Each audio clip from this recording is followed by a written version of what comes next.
Recording has started. Okay, good evening, everybody, and welcome to the RTM regular monthly meeting of the town of Fairfield for Monday, June 27th, 2022. Can the clerk, Betsy Brown, please call the roll? Bateson. Marty Fury. Here. Melissa Longo. Here. Amy Ruggiero. Bill Gerber. Here. Karen McCormick. Here. Cindy Perham. Here. Jeff Steele. Alex Durrell. Here. Jeff Galdenzi. Here. Tom Lambert. Here. Sharon Pastilli. Here. Laura Carson. Here. Alice Kelly. Here. Marcy Spalier. Here. Liz Esma. Here. Bill Diaz. Josh Garskoff. Joe Siebert. Here. Jay Wolk. Here. Steve Barretts. Here. Hannah Gale. Here. Andy Graceffa. Lisa Havey. Here. John Kuhn. Here. McDermott. Here. Jill Vergara. Here. Karen Wackerman.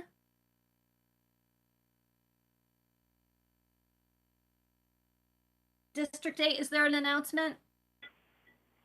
Yes, there is. I would like to introduce everyone to Jim Myers, who was elected in District 8. Thank you. Thank you. Welcome, Hey, Jim. Here. Emily Iacono. Here. Christine Messina.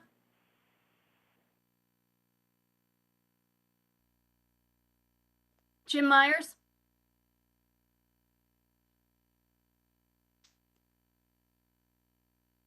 Christine Brown. Here. Drew Georgiadis. Margaret Horton. Here. Ellie Cinto.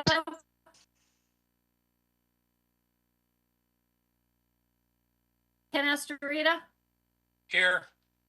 Peter Britton. Here. Frank Patisse. Here. And Story Tolman. Thank you. Thank you, Betsy. Let's stand for the pledge. I pledge allegiance to the flag of the United States of America and to the republic for which it stands, one nation, under God, indivisible, with liberty and justice for all. Okay. Let's roll right into item number 2. To consider and act upon the minutes of the special meeting held on May 10th, 2022, and the regular monthly meeting held on May 23rd, 2022. Can I have a motion to approve? Representative Perrin, seconded by Representative Pastilli. Any comments or changes from anybody?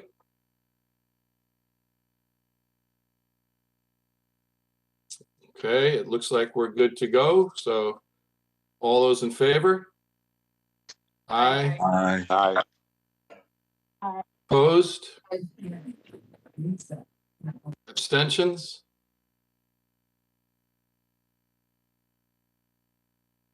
Okay. Looks like we're done with the minutes. Item number 3, we heard last week, the assessor's report on tax relief and elderly disabled homeowners program. Item number 4, we heard about the report on the superintendent of school search. And let's next hop into the consent calendar. So items number 6, 7, 8, 11, and 14 are all on the consent calendar. We will vote all together on this. Can I have a motion to approve? Representative Iacono, seconded by Representative Carson. Is everybody okay with this? Aye. Okay. All those in favor? Aye. Opposed? Abstentions? Okay, consent calendar carries unanimously. We'll hop back to item number 5 to hear, consider, and act upon the following resolution as recommended by the Board of Selectmen. Resolved that the applications received under the Neighborhood Assistance Act NAA program are hereby approved, and that the Director of Community and Economic Development is hereby designated as the municipal liaison of the town of Fairfield for this program. Do I have a motion to approve? Representative Siebert, seconded by Representative Vergara. We had one abstention last week, so this didn't make the consent calendar. Representative Gale, you have a question. Thank you, Mr. Moderator. To you, Mr. Barnhart. First of all, I'd like to thank you, Mr. Barnhart, for returning my emails and for explaining to me your process. And I just want you to know that I did email that not-for-profit that I mentioned, and they are going to apply for next year's programs. And so I'm just going to suggest again, like I guess I want to know, like, how many not-for-profits are there in Fairfield that might be eligible for these programs? Do you have any idea? Or do you, I mean, you must know, right? This is Mark Barnhart. No, I don't have a comprehensive list of all nonprofits.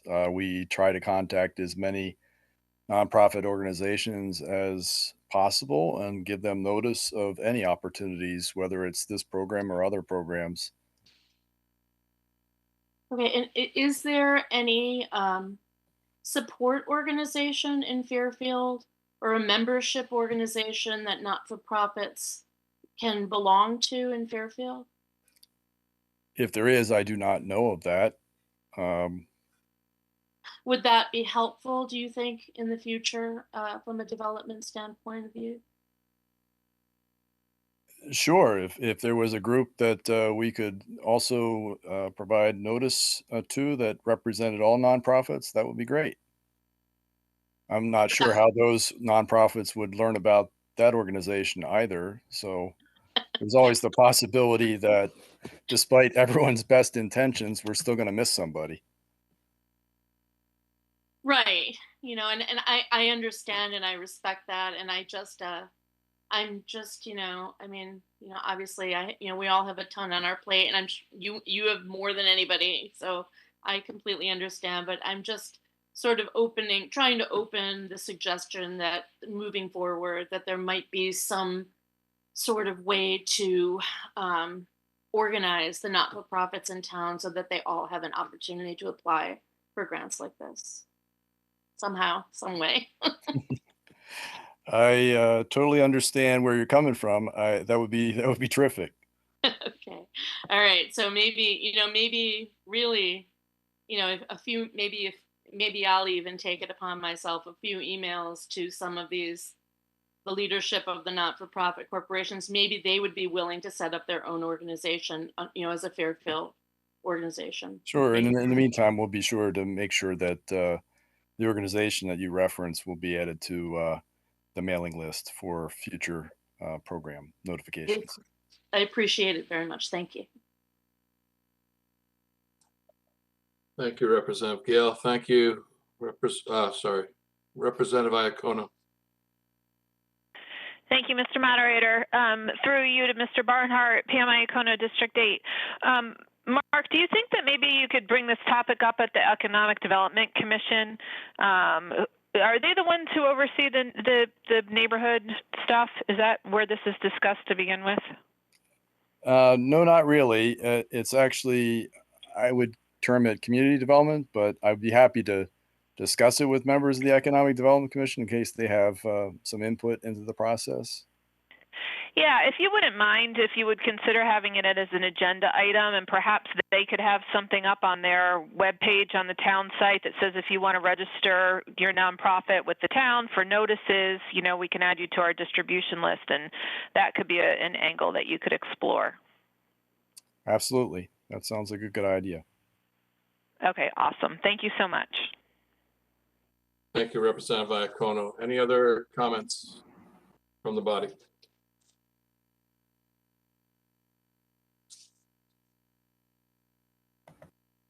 Okay, seeing none. All those in favor? Aye. Aye. Aye. Aye. Aye. Aye. Aye. Aye. Opposed? Abstentions? Okay, that motion carries unanimously. Thank you for coming back again this week, Mr. Barnhart. We'll see you maybe in August. Thank you. All right, let's see now. Item number 9, to hear, consider, and act upon, oh, sorry, not number 9. Yes, number 9. To hear, consider, and act upon the following resolution as recommended by the Board of Finance. Resolved that the Director of Health requests an increase in the estimated revenue for state grants in the amount of $252,155.11 to cover the cost of Fairfield's continued efforts to further Fairfield Health Department's response to COVID-19 and other emerging infections, and further resolve that the first select woman is authorized to make, execute, and approve on behalf of the town of Fairfield any and all contracts or amendments thereof with the State of Connecticut Department of Public Health, DPH, to conduct activities described in the epidemiology and laboratory capacity enhancing detection cooperative agreement with an anticipated contract period of March 1, 2022 to February 29, 2024. These costs are 100% reimbursable. Do I have a motion to approve? Representative Horton, seconded by Representative Ferentz. Representative Gale, you have a question. Thank you, Mr. Moderator. Through you to Mr. Sands. Hi, Mr. Sands. I know this is a very hot button item, and it's hard to discuss, especially for me. It's hard to discuss. And I understand that this is, you know, a recommendation from the Board of Finance to approve a grant application that you are making, correct? That's correct. Yes. Okay. So I do appreciate your clarification, because I was able to locate on the CDC website the appropriate grant, the LC Enhancing Detection, ELC Enhancing Detection through Coronavirus Response and Relief Supplemental Funds. That is the correct one, right? That's correct. Okay. So my concerns are manifold, but the first one that I have is I read the agreement at the end of the document on the CDC website that you are required to sign as the recipient of the grant. And, you know, that basically the agreement, I'm looking at it right now, as the authorized official, you know, that you would, that you're required to use these funds according to the program guidance that is given. And that these funds will be spent in accordance with that, and anything other than that, I'm assuming would be fraudulent, correct? I would imagine, but when they talk about within the program guidelines, they're talking about this particular grant application, the guidelines in the grant application itself. Correct, right. And in fact, I believe that I saw in the document that they sometimes actually send people to make sure that the guidelines that they've given are being accurately adhered to. There's also progress reports and fiscal reports and all sorts of reports that you have to maintain in order to be in compliance with this program, correct? Yes. Okay. So I have several concerns because once you accept or accept these funds, then you are obviously forced to be compliant with everything that they are setting forth in their guidelines. And in the guidelines here, there is a lot of statements regarding increased testing and increased testing of asymptomatic cases as part of what you discussed, that this case evaluation, that it's not, as you were saying, it's not just contact tracing, it's case evaluations, correct? Case investigation, meaning outbreak investigation. Right. Okay. And that there is, as part of this, there is asymptomatic testing recommended, and they're calling for an increase in testing. They want there's a language of increased testing capacity.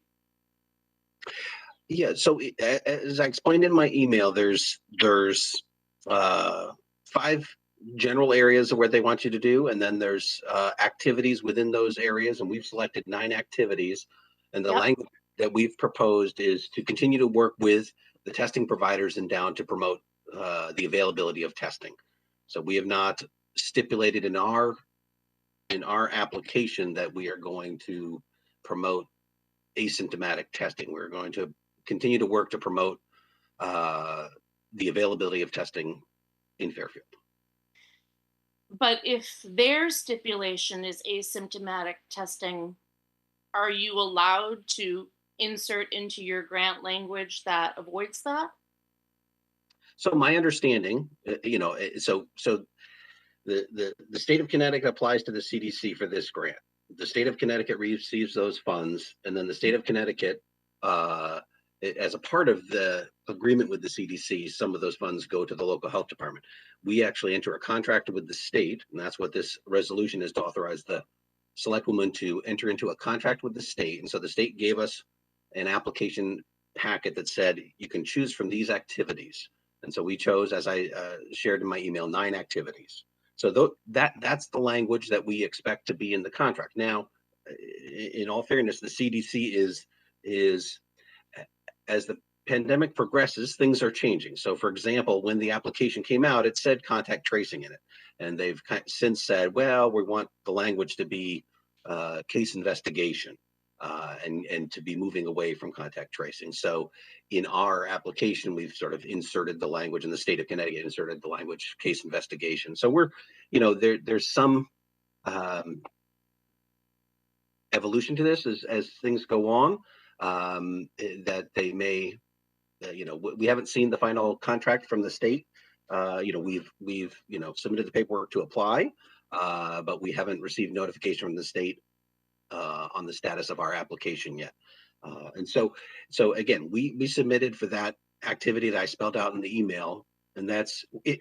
If there's a contract with the state, that will be the language that we move forward with. If it asks us to do something outlandish, then we won't, we don't necessarily have to agree to that. We can enter negotiations with the state to see if we can change that activity.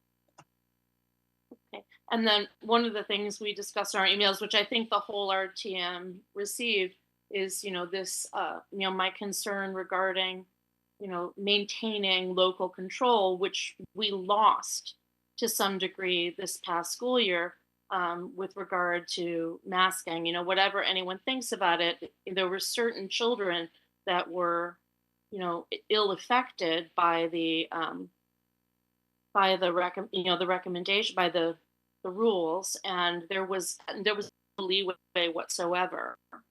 So those children, most of them were forced to leave school and not participate. Point of order, Mr. Moderator. How does this directly impact this particular grant that's before us? I think I sort of am explaining. Representative Gale, let's stick to the grant and not go off on a tangent on other things. I'm please. trying to give an example of a situation where we lost local control, and I just want, to be sure that there is just a concern that we avoid losing local control. Okay, I fully appreciate that, and you're the only person that abstained. The 39 others, or how many ever voted unanimously on this item. So Many of them have a please medical. move to finish up. I'd appreciate it.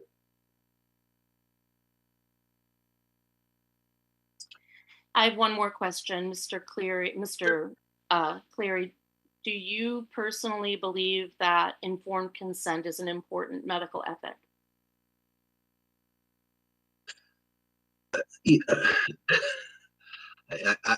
Again, what does this have to do with the grant?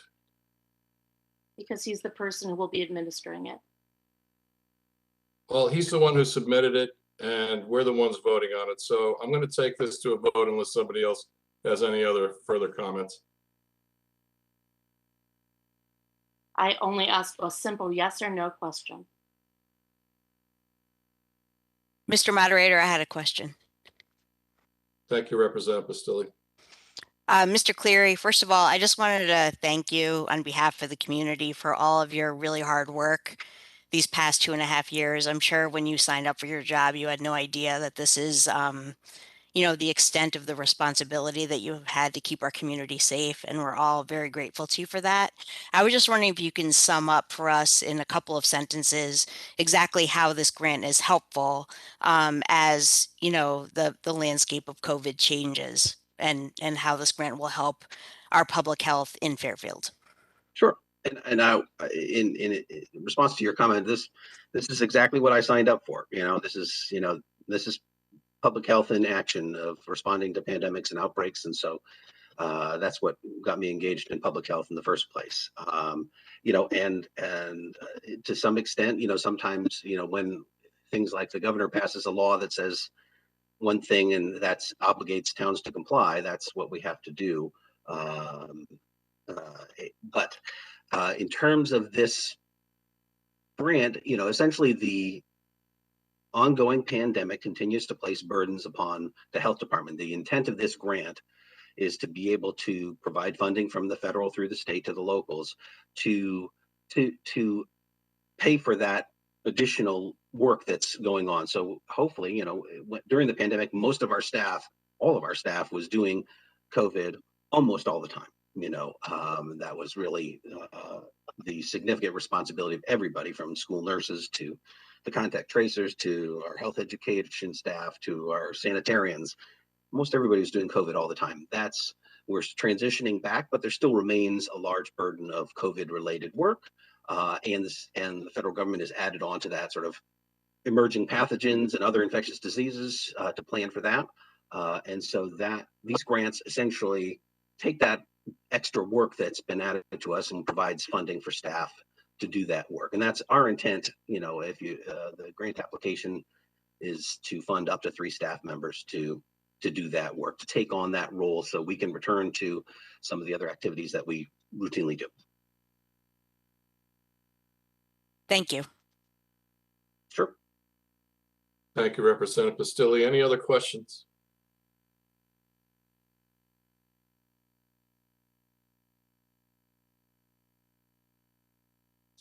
Okay, seeing none, we'll take this to a vote. All those in favor? Aye. Aye. Aye. Aye. Opposed? Abstentions? I abstain. Thank you. So we have, I don't know how many. Motion passes. I don't know how many for, but 1 abstention. Betsy. 3301. Thank you. You're welcome. All right, next item is item number 10. Thank you, Representative Iacona, to waive the reading. Do I have a second? Representative Horton. Okay, any questions on item number 10?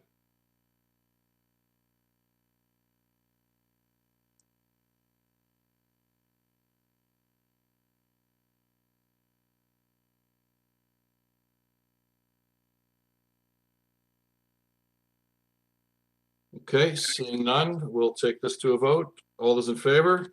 Aye. Aye. Aye. Aye. Aye. Aye. Opposed? Abstentions?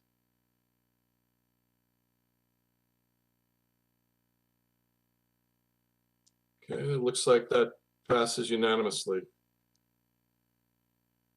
All right, item number 12 was the Art Commission, that's at LNA. Item number 13 is the Artificial Turf Ordinance. Number, what was that, sorry? So we have the 12-13, correct. Item number 14, we already did in the consent. So we're at item number 15 to hear, and nope, item 15 we did. That's the Parks and Rec Master Plan. And item number 16, to consider and act upon other matters presented to said meeting and which may properly be acted upon under the rules of the representative town meeting. Anything else? Did I get everything, Betsy?